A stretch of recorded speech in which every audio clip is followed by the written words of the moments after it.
Good Saturday morning. This is the last. This is the last of the Mohicans, so to speak. I just. This is interesting. It's another layer. Let me show it to you. He said, after staying in Antioch sometime, Paul left and traveled in orderly sequence through the Galatian country and Phrygia, bringing strength to all his disciples. So he's there encouraging. Okay. Now, a Jew named Apollos, a native of Alexandria, an eloquent speaker, arrived in Ephesus. He was an authority on the scriptures. He had been instructed in the way of the Lord, and with ardent spirit spoke and taught accurately about Jesus, although he knew only the baptism of John. So he doesn't know the full story, but he's very much committed to it. See? He began to speak boldly in the synagogue, but when Priscilla and Aquila heard him, they took him aside and explained to him the way of God more accurately. Look at this. So it's Priscilla and Aquila, that husband and wife team, who are instructing Apollos. You could see you're now in a second tier.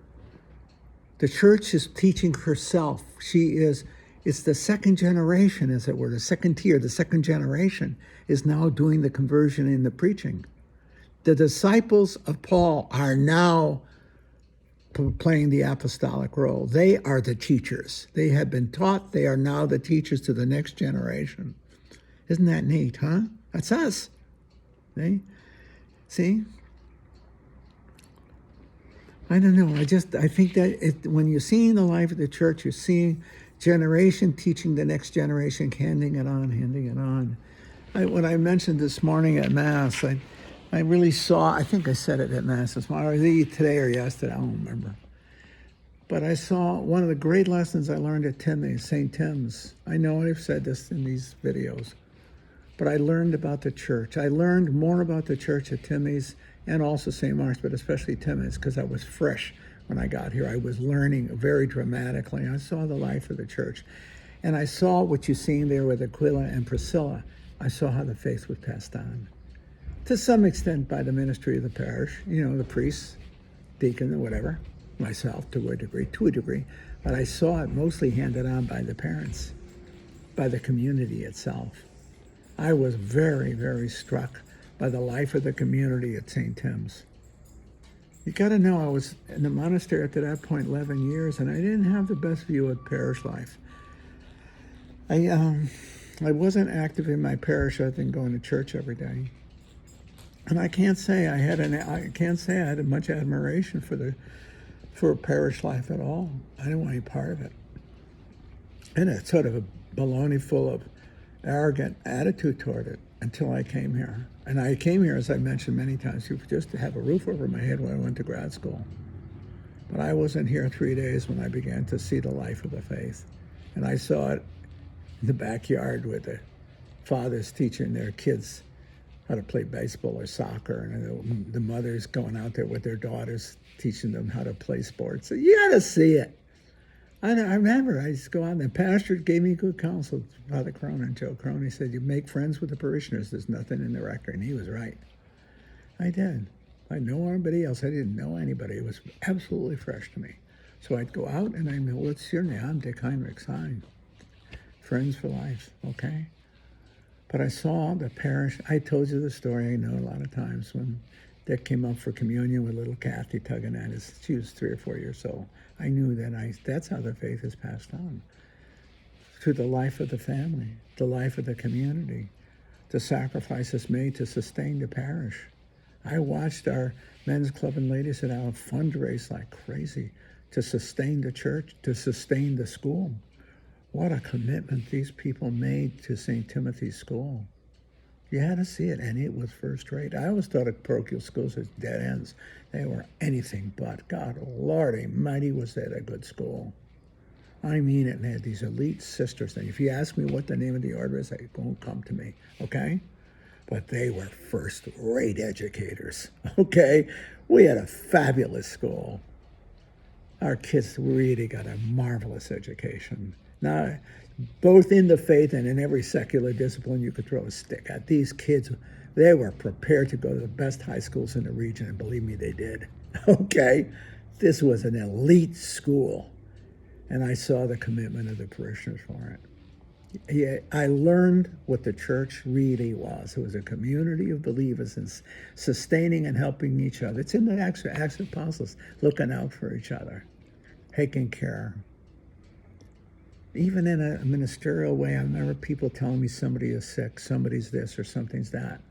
And you learned people were always watching out for each other.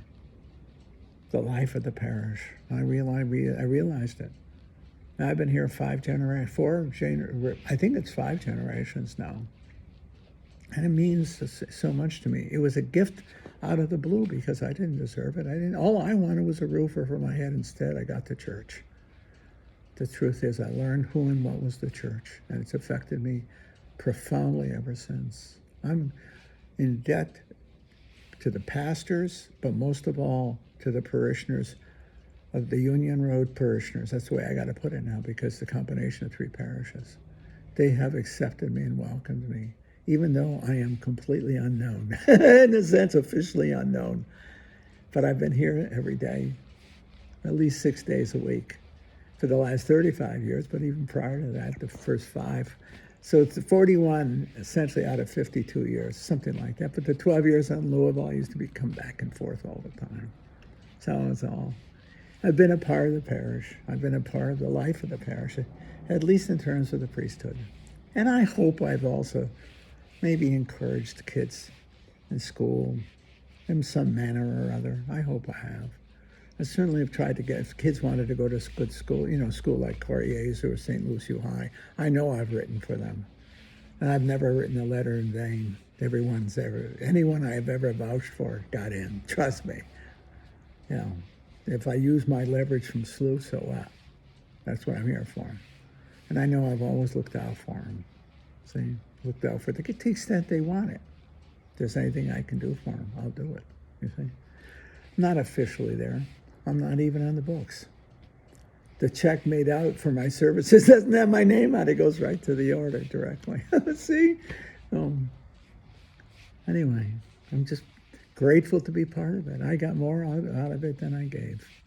I learned the church is the people of God, and they have faces and names and stories. And I'm just a conjoiner of the story and a teller of the story. But they tell me the story too every day. Every single day they tell me the story, because they tell me what their lives are like. They come to the Eucharist together with me, see? We're fellow travelers. Now, 5 generations of fellow travelers. That's the truth. I think St. Tim's, St. Mark's, one of the singular greatest gifts to me. In terms of the church, second only to my passionate vocation. That I have, the gift that I was given through my passionate vocation, something I can never, ever, ever, ever say thank you enough for. I think it saved my soul, my faith. But also St. Mark's, St. Tim's. I have to say that too. And of course, the university, but I'm thinking priesthood now. In terms of my faith. The faith that was sustained and nurtured by the Passionist experience, the Passionist life. I am a Passionist, first and foremost. Secondarily a priest. But at St. Tim's, St. Mark's, the priesthood is exercised in the community of faith. And it's a huge gift to me, a gift from the people, and I would say through the tolerance of the church, the official church, but the gift of the people, the gift of the people. They trusted me and allowed me to minister to them, literally. They allowed me, and I'm grateful.